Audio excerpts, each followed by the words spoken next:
నమస్తే, welcome to our channel.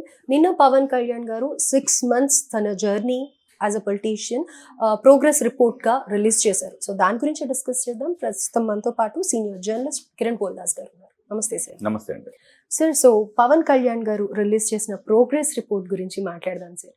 ఏంటి? పవన్ కళ్యాణ్ గారు ప్రతిపక్షంలో ఉన్నా కానీ వైసీపీకి నిద్ర లేకుండా చేస్తున్నాడు. ఇవాళ ప్రతిపక్షం వాళ్ళు కూడా ఎందుకు మనకి ఈ జీవితం అని బయటకు వచ్చి జనసేన పార్టీలన్నా చేరదాం, కనీసం మనుషులుగా మారదాం అని ఆలోచించేలాగా సిగ్గుపడేలా చేస్తున్నాడు పవన్ కళ్యాణ్ అని మనం చెప్పాలి. 6 నెలలు కాలండి, అనుభవం లేదన్నారండి, అసెంబ్లీ గేటు తాకలేడన్నాడండి, అసలుకు 2 చోట్ల పోటీకి ఓడిపోయామన్నారండి. పవన్ కళ్యాణ్ గారు ఏమన్నారండి ఆ రోజుల్లో? నన్ను ఒక్కడిని గెలిపించినా మీకోసం నిలబడతా అన్నారు. ఒక్కడినన్నా గెలిపించండ్రా బాబు, మీకోసం నిలబడతాన్రా, అసెంబ్లీలో కొట్లాడతాన్రా అన్నాడు.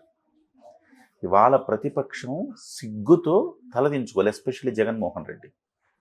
కనీసం ప్రజల నీతి బాధల గురించి పట్టించుకునే తీరిక లేదు, వాటిని అసెంబ్లీలో చర్చించే ఓపిక లేదు, ఆ దమ్ము ధైర్యము లేదు.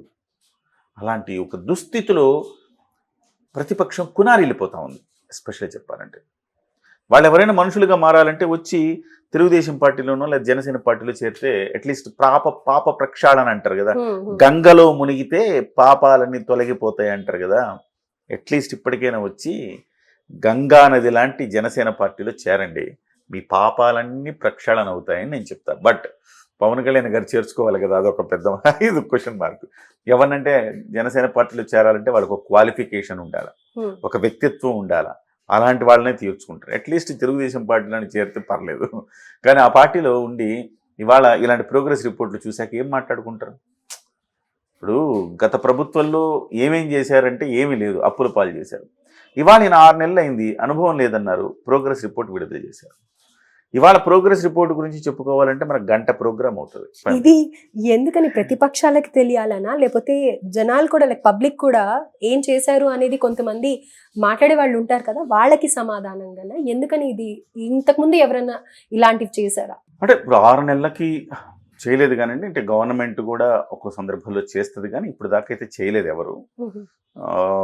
బట్ ఈయన ఎందుకు చేశాడంటే రీజను, నేననే వాడిని గెలిపిస్తే మీకు ఏం జరుగుద్దో, ఒక నిజాయితీ పరుడైన ఒక వ్యక్తిని గెలిపిస్తే ప్రజలకు ఏం చేయగలుగుతాడు నిరూపించడం కోసం.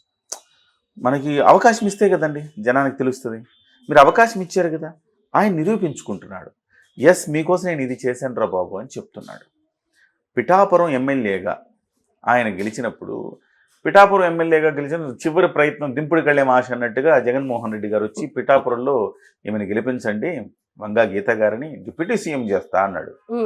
ఆయన ప్రభుత్వ హయాంలో 5 డిప్యూటీ సీఎంలు ఏం పీకారు కాబట్టి మళ్ళీ డిప్యూటీ సీఎం చేస్తారని జనం నమ్మల, పవన్ కళ్యాణ్ నమ్మారు జనం. ఇవాళ నమ్మినందుకు వాళ్ళని నెత్తిన పెట్టుకుంటున్నాడు పవన్ కళ్యాణ్ అంటే అతిశయోక్తి కాదు. ఇవాళ చాలా మంది భీమవరంలో తర్వాత విశాఖ గాజువాకలో బాధపడుతూ ఉంటారు కావచ్చు కొంతమంది. అంటే అరే మన నియోజకవర్గంలో ఈయన గెలిపించుకోలేకపోయామే అని బాధపడుతూ ఉంటారు కావచ్చు. అలాగా ఇవాళ పిఠాపురం ప్రజలు ఇచ్చిన విజయానికి కానుకగా 12 సంక్షేమ కార్యక్రమాలు చేశాడండి. ఓకే, దానికి సంబంధించిన రిలీజ్ చేశాడు ఆయన.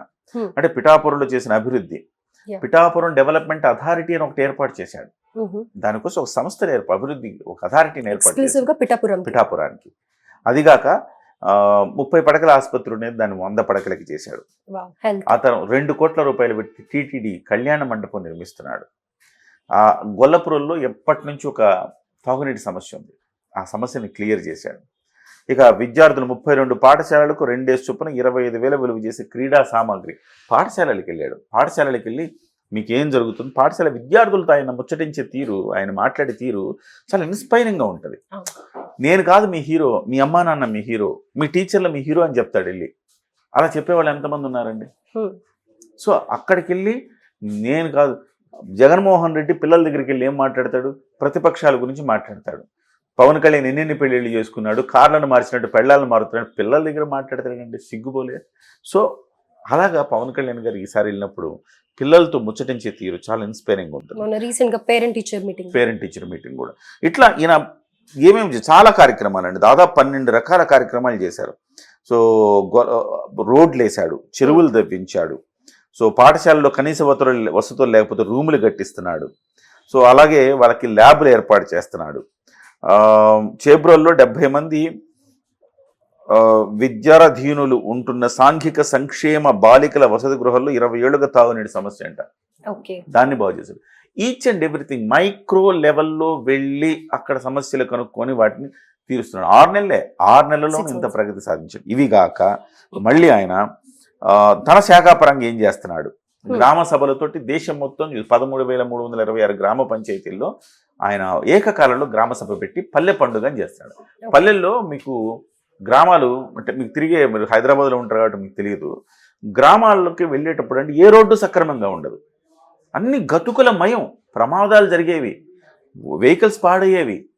సో చాలా బాధపడేవాళ్ళు. ఇవన్నిటిని రోడ్లు వేయించాడు, నీళ్లు తెప్పించాడు.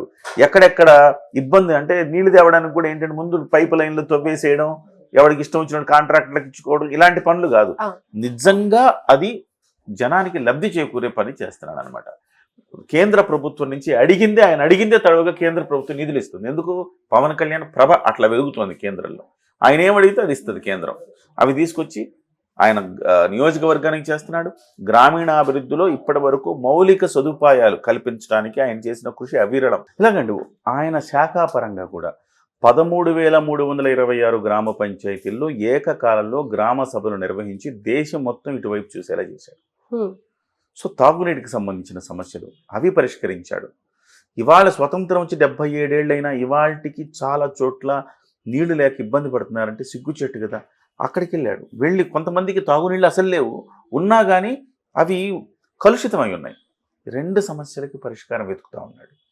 అలాగే మన్యం ప్రాంతం ఎవరు టచ్ చేయని అంటే బేర్ ఫుట్ మీద వెళ్ళి జారుడు దారిలో నడుస్తూ అందరినీ ఆయన చైతన్యవంతం చేశాడు. అక్కడికి వెళ్ళి అక్కడ చేశాడు. ఎక్కడికి వెళ్తే అక్కడ సచివాలయం పెడతానంటున్నాడు, అక్కడికక్కడ మీ సమస్యలు పరిష్కరిస్తానంటున్నాడు. ఇలాగా అటవీ శాఖ పరిధిలో ఏం చేశాడు దాన్ని కూడా ఇచ్చాడు.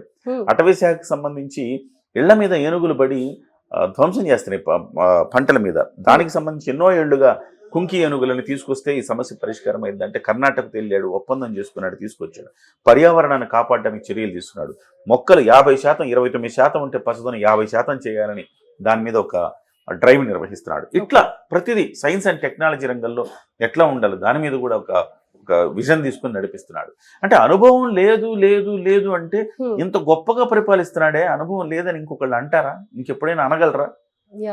అనుభవం లేకపోతే అందలం ఎక్కిస్తే ఎలా ఉంటుందో జగన్మోహన్ రెడ్డిని చూపించాల. అనుభవం లేకపోయినా ప్రజల మీద ప్రేమ ఉండి మానవత్వం ఉంటే ఎలా ఉంటుందో పవన్ కళ్యాణ్ గారిని చూపించాలి. 2 ఉదాహరణలు చాలు.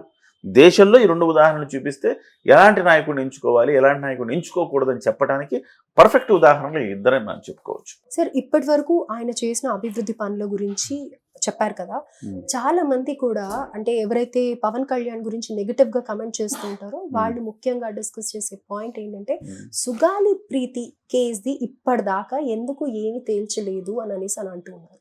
దాని గురించి ఏమంటారు సార్? సుగాలి ప్రీతి కేసుకు సంబంధించి ఆయన అధికారంలోకి వచ్చాక వాళ్ళతో మాట్లాడారు, వాళ్ళకి భరోసా ఇచ్చారు. హోంమంత్రి అనితకు బదిలీ చేశారు. దీని మీద మీరు దృష్టి పెట్టండి అని చెప్పాడు. దానిపైన జరుగుతుంది. కానీ ఇవాళ ఒక్క రోజులో జరిగేవి కాదు అవి. కారణం ఏంటంటే దాదాపు ఆ సంఘటన జరిగి ఇప్పటికీ 7-8 ఏళ్ళు అయినట్టుంది నాకు తెలిసి. సో 7-8 ఏళ్ళగా అయిపోయి చాలా వరకు బాధాకరం ఆ విషయం. నేను కూడా వాళ్ళ అమ్మగారిని, సుగాలి ప్రీతి అమ్మని ఇంటర్వ్యూ కూడా చేశాను. చాలా బాధాకరం ఏంటంటే అంతా డబ్బున్న వాళ్ళందరూ పార్టీలకు అతీతంగా ఒక్కటైపోయారు. అక్కడ పార్టీలకు అతీతంగా ఒక్కటైపోయి ఆ అమ్మాయిని అంటే పాశవికంగా ఆ అమ్మాయి చనిపోయేలా చేశారని అంటే మనం వింటే మన కళ్ళ మంట నీళ్ళు వస్తాయి. అంత దారుణమైన అంశం. పవన్ కళ్యాణ్ గారిని కూడా కదిలించింది. కానీ కొన్ని ఇబ్బందులు కూడా అక్కడ ఎదురైనట్టుగా మనకు కనబడతా ఉంది. ఆయన సొంత ప్రభుత్వం వస్తే ఇలాంటి వాటి మీద ఉక్కుపాదం మోపుతాడు. కానీ కొంత ఇది కూటమి ప్రభుత్వం అయ్యేసరికి కొంచెం ఆయన కూడా కాస్త ఇబ్బంది పడతా ఉన్నాడు. అదొకటి మీరు గమనించారు లేదు? అంటే శాంతి భద్రతల మీద ఎందుకు మీరు తీసుకోవట్లేదు, ఎందుకు మీరు సరిగా యాక్ట్ చేయట్లేదు, చర్యలు తీసుకోవట్లేదు అని గట్టిగా ఒకసారి నిలదీసి అవసరమైతే నేను హోంశాఖ ఏమైనా తీసుకోవాలా అని ఆయన గట్టిగా మందలించిన పరిస్థితి కూడా. అంటే ఆయన తెలుస్తుంది మనం కొన్ని మాటలు కొన్ని హామీలు ఇచ్చాం, వాటిని మనం నెరవేర్చలేకపోతున్నాము. వాటిని నెరవేర్చలేకపోవటానికి కారణం నేను ఇది నా సొంత ప్రభుత్వం కాదు కదన్న ఒక అశక్తత కనబడతా ఉంది. ఓకే. సో అంటే ఈ ఇందులో అశక్తతో ఇంకా Definitely hidden చాలా ఉంటాయి. పవన్ కళ్యాణ్ గారు చెప్పిన గట్టిగా వార్నింగ్ ఇచ్చిన తర్వాత నుంచి మీకు నేరాలు తగ్గుముఖం పట్టాయి మీరు అబ్జర్వ్ చేస్తే. అండ్ మిస్సింగ్ వాలంటీర్స్ ది కూడా, అదే అది కూడా అప్డేట్ ఏం లేదు అని అనేసి అని అంటూ ఉన్నారు. అది దానికి సంబంధించి అది కొన్ని సంవత్సరాలుగా జరిగిన పరిణామాలు అవన్నీ. అంటే మీరు చెప్తుంది 33,000 మంది ఆడపిల్లలు yeah. తప్పిపోయారని. దానికి సంబంధించి కొన్ని ఏళ్లుగా జరిగిన పరిస్థితి అవన్నీ. వాటన్నిటికి సంబంధించి కూడా హోంశాఖ బలంగా పనిచేయాలి. ఇవాళ హోంశాఖ అంటే ఎవరండి? వంగలపూడి అనిత గారు, చంద్రబాబు నాయుడు గారి సారథ్యంలో ఉంది. వాళ్ళు దాని మీద వర్కౌట్ చేస్తూ ఉన్నారు. సో ఒక్క రోజులో జరిగేవి కాదు అవన్నీ. సో అప్పుడప్పుడు హెచ్చరిస్తున్నారు ఈయన. రైట్. ఈయనది ప్రభుత్వం, ఈయన సొంత ప్రభుత్వం కాదు, ఆ శాఖ ఈయనది కాదు. ఇక ఈయన శాఖ పరంగా ఈయన బ్రహ్మాండంగా చేస్తున్నారు. వాటి మీద కూడా హెచ్చరిస్తున్నారు. మీరు జాగ్రత్తగా ఉండండి, మీరు చేయకపోతే హోంశాఖ నేను తీసుకొని ఏమైనా చేయమంటారా అంటున్నాడు. అంటే ఆయనలో చిత్తశుద్ధిలో లోపం లేదు, ఆయన బ్రహ్మాండంగా ఆయన ఒక పనిచేస్తారు. కన్నేసి ఉన్నారు. ఇది ఉమ్మడి ప్రభుత్వం కదండి. ఆయన కొన్ని ఎంతవరకు చోట్ల ఇప్పుడు చేయగలుగుతారో అది చేస్తున్నారు. ఈవెన్ 48,000 కోట్ల రూపాయల అక్రమ రవాణా బియ్యాన్ని ఆయన బ్రేక్ చేసినా ఎందుకు పూర్తిగా ముందుకెళ్ళట్లేదంటే అందులో దురదృష్టవశాత్తు ఇందులో పార్టీలకు అతీతంగా నాయకులు దాంట్లో ఇన్వాల్వ్ అయి ఉన్నారు. ఓకే. కొన్నిటిని ఎంత గట్టిగా పోరాడినా ఏం చేయలేము. మీరు సినిమా చూస్తారు, ఒక సినిమా అవునవును. సినిమాలో రాణా అనుకుంటా, ఈ వ్యవస్థను బాగు చేద్దామని అనుకుంటే వ్యవస్థ మొత్తం కుళ్ళిపోయి ఉంటది. ఈ రోజు మనం చేసే పరిస్థితులు కనపడవు.